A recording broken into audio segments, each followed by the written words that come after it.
4 de novembro, Projeto Evangelizar Nossa Missão, apresenta para vocês agora o Cantinho do Santo do Dia. 4 de novembro, com muita alegria, nós vamos conhecer a história de São Carlos Borromeu. Carlos nasceu no Castelo da Família, próximo de Milão, a 2 de outubro de 1538.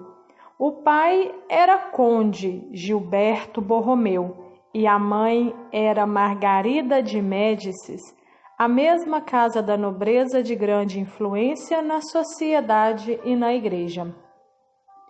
Carlos era o segundo filho do casal e aos 12 anos a família o entregou para servir a Deus, como era hábito na época. Menino ainda, revelou ótimo talento e uma inteligência rara. Ao lado destas qualidades, manifestou forte inclinação para a vida religiosa, pela piedade e o temor a Deus.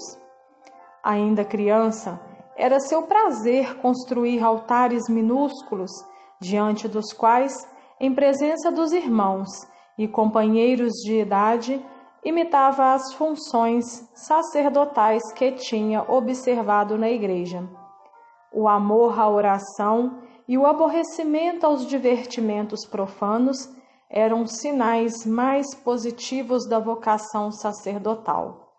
O ano de 1562 veio a Carlos com a graça do sacerdócio. No silêncio da meditação, lançou Carlos planos grandiosos para a reorganização da Igreja Católica. Estes todos se concentraram na ideia de concluir o Concílio de Trento.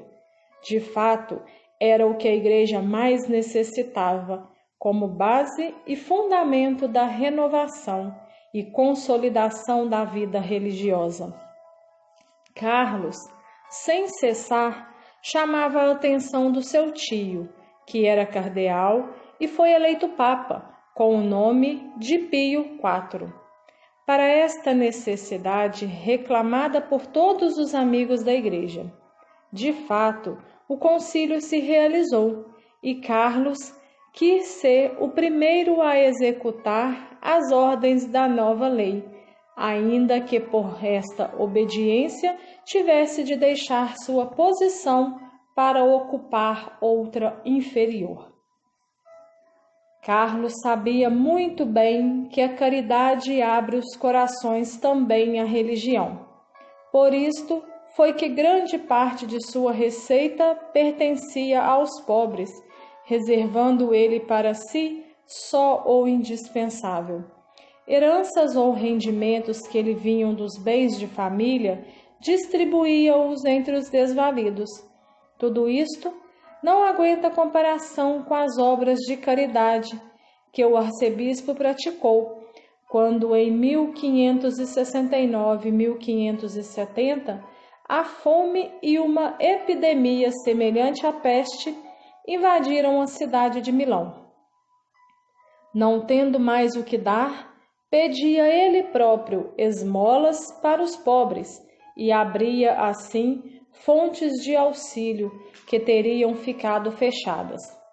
Quando, porém, em 1576, a cidade foi atingida pela peste e o povo abandonado pelos poderes públicos, visto que ninguém se compadecia do povo, ainda procurava os pobres doentes, dos quais ninguém lembrava, consolava-os e dava-lhes os santos sacramentos. Tendo-se esgotado todas as fontes de recurso, Carlos lançou mão de tudo o que possuía para amenizar a triste sorte dos doentes. Mais de 100 sacerdotes tinham pago com a vida, na sua dedicação e serviço aos doentes. Deus conservava a vida do arcebispo, e este se aproveitou da ocasião para dizer duras verdades aos ímpios e ricos esquecidos de Deus. Gregório XIII não só rejeitou as acusações infundadas feitas ao arcebispo, mas ainda recebeu Carlos Borromeu em Roma com as mais altas distinções. Em resposta a este gesto do Papa, o governador de Milão organizou no primeiro domingo da quaresma de 1579 um indigno préstito carnavalesco pelas ruas de Milão, precisamente à hora da missa, celebrada pelo arcebispo. O mesmo governador que tanta guerra ao prelado movera e tantas hostilidades contra São Carlos estimulara, no leito de morte reconheceu o erro e teve o consolo da assistência do santo bispo na hora da agonia. Seu sucessor, Carlos de Aragão, duque de Terra Nova, viveu sempre em paz com a autoridade eclesiástica. O arcebispo gozou deste período só 2 anos. Quando, em outubro de 1584, como era de costume, se retirara para fazer os exercícios espirituais, teve fortes acessos de febre, aos quais não deu importância e dizia: um bom pastor de almas deve saber suportar 3 febres antes de se meter na cama. Os acessos renovaram-se e consumiram as forças do arcebispo.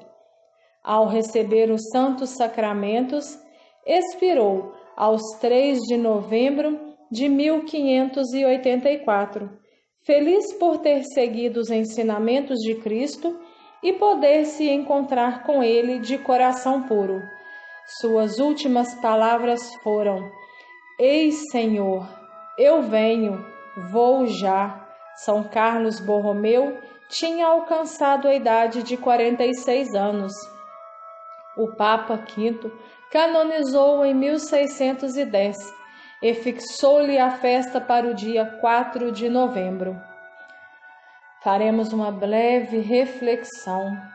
A obra de Santo Borromeu, um dos santos mais importantes e mais queridos da Igreja, poderia ser resumida em 2 palavras: dedicação e trabalho. Oriundo da nobreza, Carlos Borromeu utilizou a inteligência notável, a cultura e o acesso às altas elites de Roma para posicionar-se à frente, ao lado e até abaixo dos pobres, doentes e principalmente das crianças. Oração. Deus, nosso Pai, a exemplo de São Carlos Borromeu, abramos a nossa mente e o nosso coração ao vosso espírito de amor. Deixemo-nos converter pela vossa palavra libertadora. Experimentemos a vossa ternura e a vossa bondade, mediante uma vida dedicada aos irmãos e fundamentada no vosso Evangelho. Por Cristo nosso Senhor. Amém. São Carlos Borromeu, rogai por nós. Evangelizar, nossa missão.